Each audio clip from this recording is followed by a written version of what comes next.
Hey guys, welcome back to Medical Coding with Blue. Today's episode is all about independent study for medical coding. If you are brand new to my channel, welcome. I am Blue, I'm a medical coder. Today I'm going to be reviewing the syllabus that I wrote a few months back. I'm going to be talking about it again because I've been getting lots of emails about it. This independent study syllabus for medical coding is a great way to study on your own, give you some sort of direction if you're choosing not to go through a traditional school or traditional program. This will also help you if you're going through a fast-paced program and you feel like it's going too fast and you don't know like how to catch up. This is a great way to supplement that, okay? I will say this also, disclaimer first, okay? The timetables that I have put on here for a particular subject, like how long you should spend, that is the average. Now, if you follow this all the way through, it will take you 1 year to complete. If you want to go faster, the longest that or the shortest that I recommend would be going 9 months. Some people think that you can get through in 4 months, and you cannot, because book coding and real world coding are two different things. And you really need to have a very good foundation before you start trying to be a medical coder, because passing the test is one thing, right? The certification exam. But on the other hand, being out in the real world and actually applying all the things that you have learned is going to be something completely different. So you want to set yourself up for success. Don't try to rush through and say, oh, I can make it through in 16 weeks. You can't, folks. You can't. You're going to be lost. And now I'm speaking to somebody who has over 10 years of experience in the field, and I love what I do, okay? And second of all, I'm not trying to sell you guys anything, so whatever program is telling you this or telling you that, I'm telling you as somebody who has no dog in the fight. Whether you get into medical coding or not, that is entirely on you. But this is just meant to help you, to kind of guide you. If you need more time, by all means, use more time. If you are going to go through in a shorter amount of time, that's fine too. It is entirely up to you, whatever you feel is best for you. But again, this is just a template, okay? So if you have any questions, make sure you check the description box, okay? And on your way to the description box, make sure you hit that like button and subscribe if you haven't already. So now I'm gonna go ahead and read and talk about the syllabus so that way you guys can kind of get an idea of what I'm trying to say. Now, I always tell people to start out by getting your medical coding books. Now, the argument lately is, well, Blue, do I get the 2021 books or do I get the 2022 books? Clearly, if you're trying to study right now, and we're almost at the end of August, it would probably behoove you to get the 2022 versions, but you can still study with the 2021 versions for right now. And then if you feel like you're going to take your exam later on in 2022, you can always find really good sales for books. You have to go. If you ever want to check out a really good place, this is not an ad, but the books that I recommend are from Optum360coding.com. Again, not an ad, but I do leave their link in the description box below. And to get to the best deals, I even put the instructions on here because it's inevitable. I get this question all the time. Well, they don't have sales. They do have sales. And when you go to the website, click on the medical coding specialty, click on it when you see that box. The drop-down box comes up and click on best deals and it will take you to the sales page. So make sure that you explore the website so that way you can get some really good deals on books. So I talk about the books that you need, which is the ICD-10-CM Expert for Physicians, the CPT or Current Procedural Terminology Professional Edition by the AMA. Now that is a book you're going to have to test with, whether you are sitting for an AHIMA credential or an AAPC credential. That is the book that you have to have, okay? And then the HCPCS Level 2, and then ICD-10 PCS Expert. That is only if you are going to be sitting for a certification that requires you to know about inpatient coding, which would be the CCS, the CCA, or the CIC. Any of those three, you're going to have to know inpatient coding.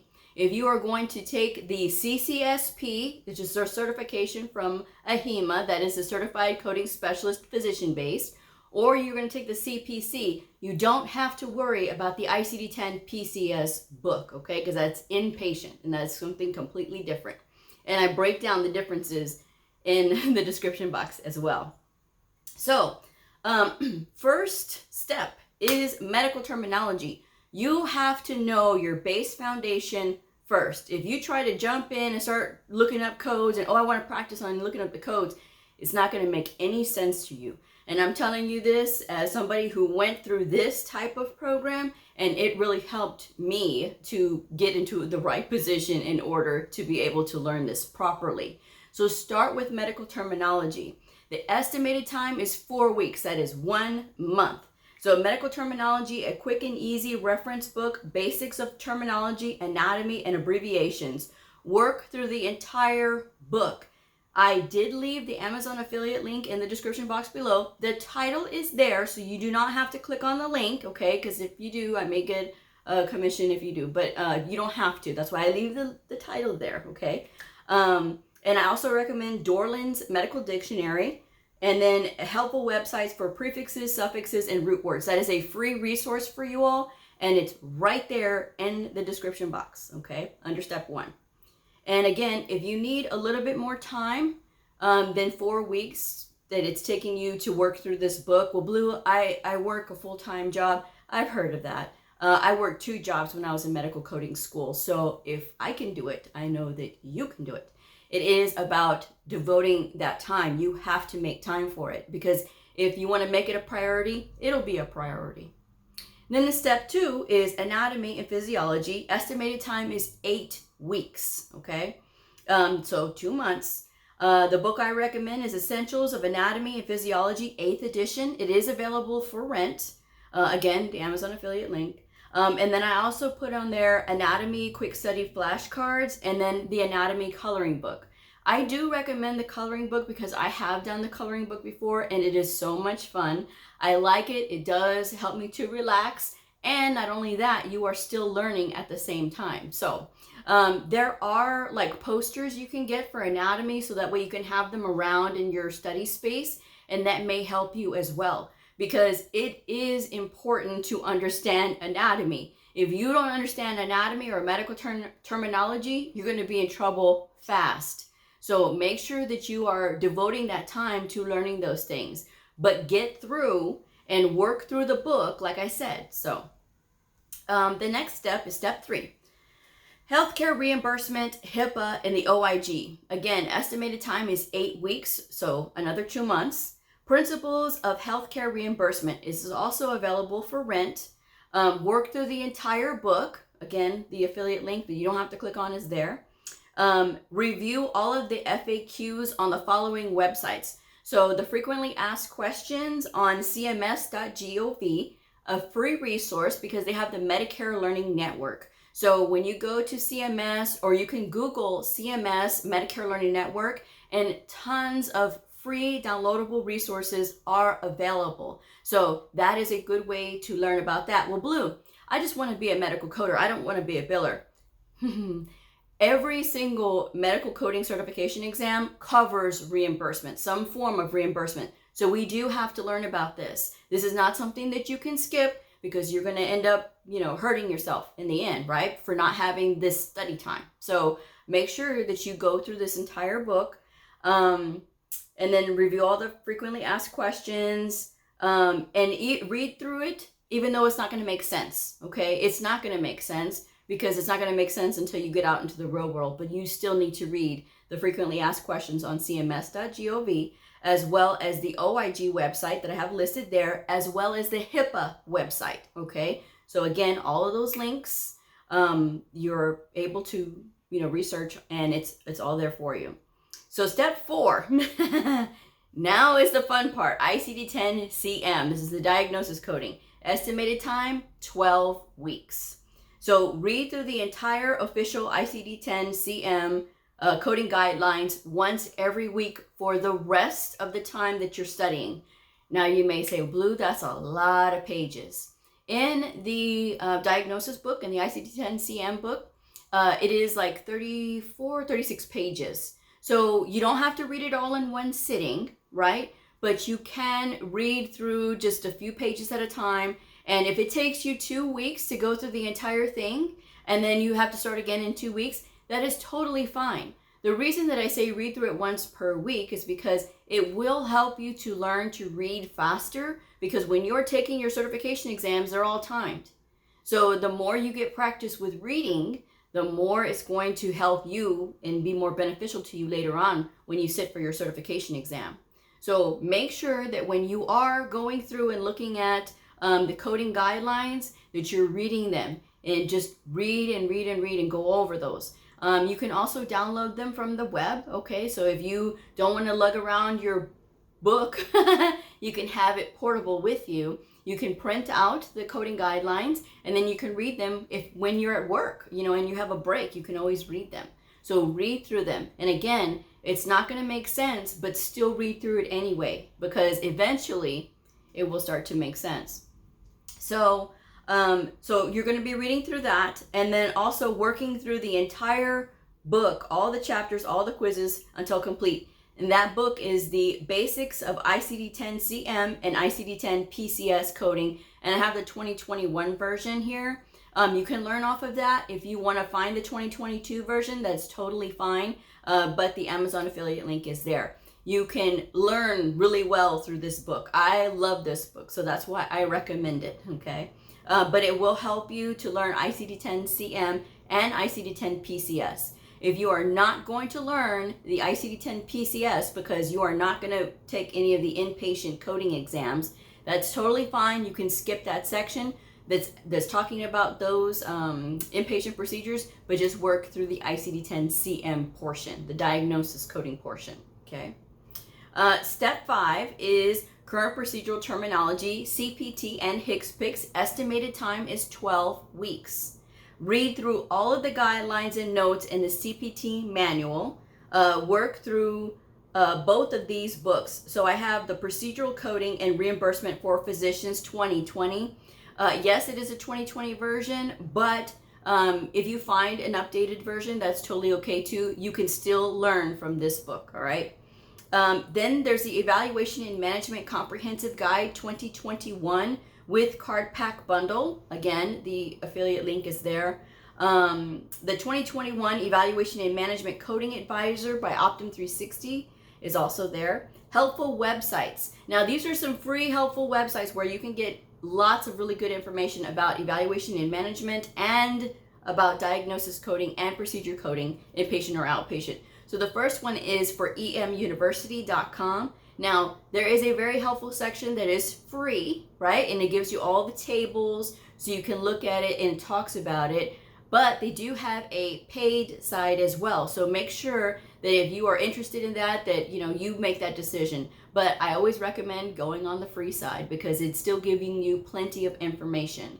Now, justcoding.com. Again, this is not an ad for Just Coding or any of these websites.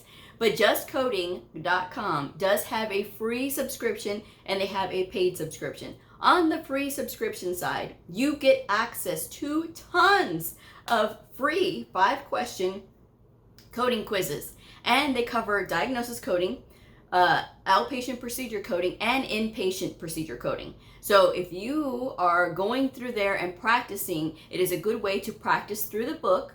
It does give you like multiple choice. But if you want to block those, like not look at the answers and try to figure it out on your own, that is a very good way to practice with the book. So that is just something that is a free resource for you all, and it is a great resource. I really love them for doing this because I think it's very helpful for coders. So a great way to practice for free. So I'm just saying. Now, step 6, if you are going to end up taking the CCS, the CCA, or the CIC. CIC is a certified inpatient coder, and that is with the American Academy of Professional Coders. And the CCS and the CCA is with AHIMA, the American Health Information Management Association. Now, this is if you are going to study that part, right? So then you're going to go to step 6, ICD-10 PCS, inpatient procedure coding. You can do that concurrently when you're studying the ICD-10-CM if you want to. This is only if you're planning to take the CCS, CCA, or the CIC. Read through the official coding guidelines for ICD-10 PCS, and I have that free link there for you guys. So you can download those inpatient coding rules and check that out for the PCS portion. And then step 7 is, I think for the inpatient, what did I say it was? I think I said 4 weeks. It may be 4 weeks or another 8 weeks. I need to update that here. So, but after that, then you have the step 7 for the certification exam prep, right? And that estimated time is 2 to 4 weeks. I always recommend trying not to go more than 30 days from the time you complete your self-study till the time that you take your certification exam. Because the sooner you take it, the fresher it is in your mind. And work through the entire exam prep book for your chosen certification exam. Time yourself and work on your speed. You can do this. So I have the practice exam book for the CCA, one for the CCS, and one for the CPC. Now, you can get the CPC book and practice with it, even if you're going to take the CCS or the CCA, because I like the way that they have their explanations broken down for the CPC, just working through those questions and things like that. The CCA and the CCS are still covering outpatient. So again, the CPC manual is a really good resource to look at, okay? So that is the breakdown of how I recommend to study. Now, if you are in a fast-paced medical coding program and you feel like they're not teaching you and you're feeling very frustrated right now because they promised you all this good stuff and now they're just like not even helping you, that happens. But it doesn't mean that you have to give up, and it doesn't mean that you have to let all of your frustration take over and be the reason that you change your mind on becoming a medical coder. You wanted to be a medical coder for a reason, okay? Now, whatever reason that is, I'm not going to go into people's reasons on why they want to do something. But if this is something that you truly want to do, you'll find the time, you'll make a way to do it. I've seen people tell me lots of times a bunch of different reasons why they can't do something. When I got into this field, I didn't even know what medical coding was when I started my trade school. And they didn't teach me. They sat me in front of a computer and said, here, learn. And so that's why I've had to become resourceful on learning a lot of these things, because a lot of times that's what happens in these medical coding programs. Sometimes you can get lucky and have a really good teacher, and other times it just doesn't work out that way. So again, whatever your reason for getting into medical coding, don't let the school deter you. Or, they promised me all this and all that and I paid all this money. That money is gone. Now it's time for you to pick yourself up by the bootstraps and keep walking. Because the thing is, that is what is going to take. I mean, if you want to get into this, this is a very rewarding field. It is very interesting. You never get bored. Although you can be put into a redundant clinic, but it doesn't mean that you can't make a way to do something more interesting, or find yourself letting your supervisor know that you want to do something more interesting because you want that challenge. There is always that option. But again, studying takes a lot of commitment, and there's some people that can do this on their own and there's some people that can't. They have to have somebody constantly on them to be able to keep doing that or hold them accountable. And the thing is, guys, when it comes to this field is very self-driven, and you can't always rely on somebody to push you. Yes, you're gonna look for those positive people around you to cheer you on, and that's great. Don't look for them in Facebook medical coding groups. I'm gonna say that right now. Do not look for encouragement in Facebook medical coding groups. People are going to tell me, no, Blue, the one that I'm in, they're real positive. They may be positive, but a lot of times I have gotten emails from people who have had a complete turnaround in their desire to do medical coding because of what they hear in those Facebook medical coding groups, which is why I tell you all, stay out of there, because you can be your own advocate. You can be your own cheerleader. And if you've spent any time on my lives, my lives are a great way for people to come on and get that motivation, because I have seen a lot of them be motivated by each other. I don't even have to say anything. I'll read the comments out loud on the show, but it's just the people, they're encouraging each other. Now, that's something that I can see, okay? But again, I don't recommend Facebook medical coding groups. I recommend that if you are studying, self-studying, that all you need to do is get one certification first. Get your certification, and then you can get out there. And again, keep in mind those places where there's going to have that negativity in those Facebook medical coding groups. To stay out of there. And that's just my advice. You know, if you want to go in there, that's totally fine. But I'm telling you all that when you are studying, you need to be focused. And if you are working, Blue, I don't have time. I work a full-time job. I work a full-time job. I have 2 channels. I have a channel here on YouTube, and I have a channel on Patreon. Patreon, if you don't know, is a lot like YouTube. But on Patreon, I do a lot of worksheets. I put crossword puzzles together to help with medical terminology and anatomy. I do critical thinking exercises. I talk about myself. I do videos. I just posted a video about injury coding on my Patreon channel. So if you're interested in that, the rates for that will be in the description box below. I do also do tutoring. So if you are interested in some one-on-one tutoring with me, again, the rates will be in the description box below. But looking to getting into this field, whether you are young, whether you just right out of high school, or whether you are in your 40s or 50s, even in your 30s, right? This is a field that lots of people those ages have gotten into.